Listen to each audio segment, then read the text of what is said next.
You say to someone, why are you feeling this way? What's wrong with you today? And they say, I am this way because of that person, because of that circumstance. What they're really saying is that person or circumstance is actually controlling my feelings and controlling my thoughts. Well, anything that's controlling my feelings and my thoughts, I'm victim to, right? So it makes sense then that when things are good, you feel good, and when things are bad, you feel bad, right? So when you start changing the way you think and feel, and it starts producing outcomes in your life, you're going to believe you're the creator of your life and less of the victim of your life. And the hardest part about all of this is just making the time to do it. If you're not even peaceful, there is nothing in your life that you can do in a worthwhile way. To be peaceful essentially means this, that you're not messing your mind. To be peaceful means that your system is at ease. You know how to conduct your mind, you know how to conduct your emotions, your body and your energies. You are peaceful. If you change the picture in your mind, you change the chemistry, you change the fate. So I'll give an example.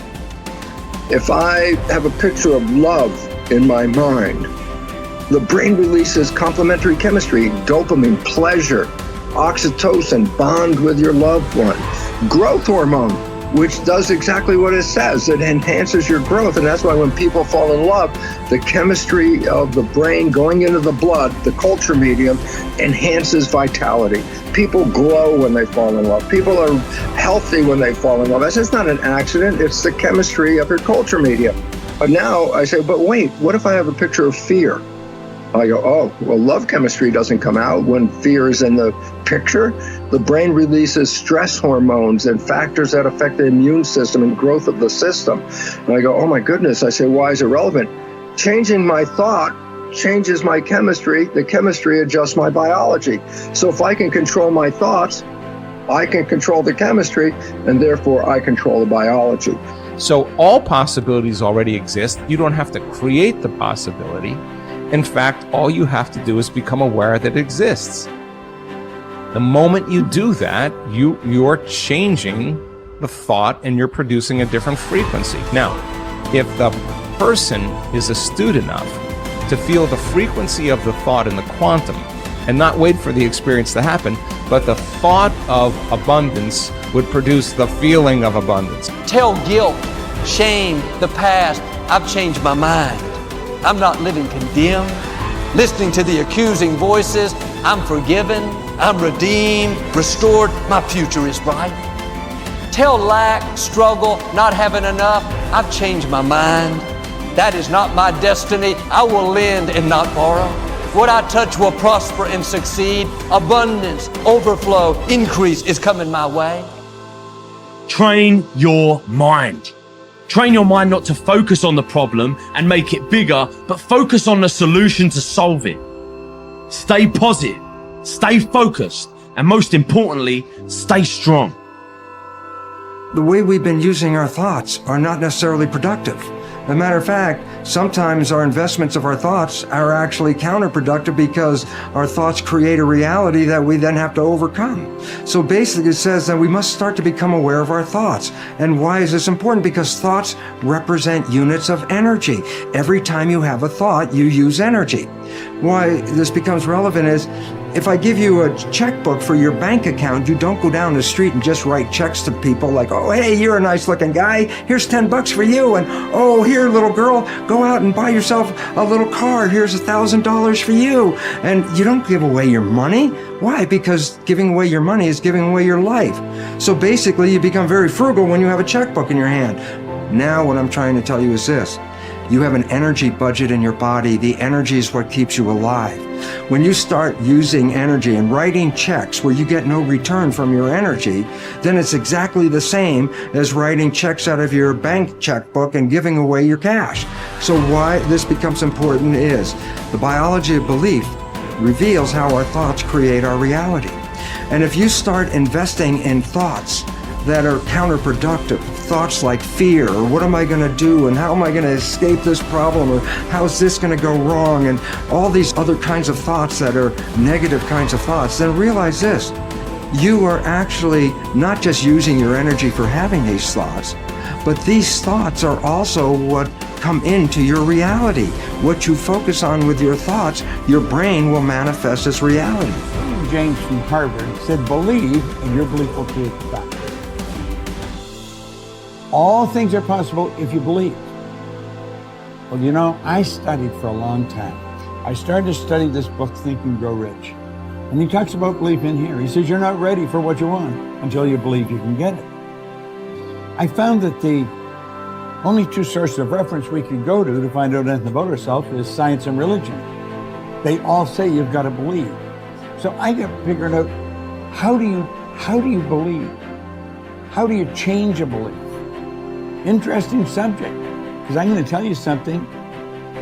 Your results are nothing but the manifestation of your belief system. Well, our belief system, now listen carefully, is based upon our evaluation of something. And frequently when we reevaluate a situation, our belief about that situation will change. Let me repeat that. Our belief system is based upon our evaluation of something.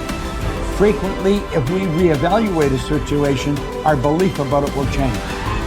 I began reevaluating who I was. I started to study. I never stopped studying. And I found as I reevaluated, I had a much higher opinion of myself. I found out things about me that I would have never believed if you had told me. The power that's locked up within us, the marvelous system we've got. Do you know the blood circulates through your veins every 33 seconds, through hundreds of miles of passageway? Bang, just like that, clears all the food in and all the garbage out. Stop and think of the central nervous system. It's the most complex electrical system in the world. And you've got it. Think of your brain, an electronic switching station like that. You can change the vibration of yourself and everything around you. We have awesome powers, and it's all based on what you believe about you. Nothing is so embarrassing as watching someone do something that you said could not be done. People who embrace possibility thinking are capable of accomplishing tasks that seem impossible because they believe in solutions. When you believe you can do something difficult and you succeed, many doors open for you. Big thinkers are specialists in creating positive, forward-looking, optimistic pictures in their own minds and in the minds of others. If you embrace possibility thinking, your dreams will go from molehill to mountain size, and because you believe in possibilities, you put yourself in position to achieve them. The winners in life think constantly in terms of I can, I will, and I am. Losers, on the other hand, concentrate their waking thoughts on what they should have done or what they don't do. If you believe you can't do something, then it doesn't matter how hard you try, because you've already lost. If you believe you can do something, you have already won much of the battle. The first step in becoming a possibility thinker is to stop yourself from searching for and dwelling on what's wrong with any given situation. Sports psychologist Bob Rotella recounts, I tell people, if you don't want to get into positive thinking, that's okay. Just eliminate all the negative thoughts from your mind. Whatever's left will be fine. If possibility thinking is new to you, you're going to have to give yourself a lot of coaching to eliminate some of the negative self-talk you may hear in your head. When you automatically start listing all the things that can go wrong or all the reasons something can't be done, stop yourself and say, don't go there. Then ask what's right about this. That will help to get you started. And if negativity is a really big problem for you and pessimistic things come out of your mouth before you've even thought them through, you may need to enlist the aid of a friend or family member to alert you every time you utter negative ideas. One of the best ways to cultivate a possibility mindset is to prompt yourself to dream one size bigger than you normally do. Let's face it, most people dream too small. They don't think big enough. Henry Curtis advises, make your plans as fantastic as you like, because 25 years from now they will seem mediocre. Make your plans 10 times as great as you first planned, and 25 years from now you will wonder why you did not make them 50 times as great.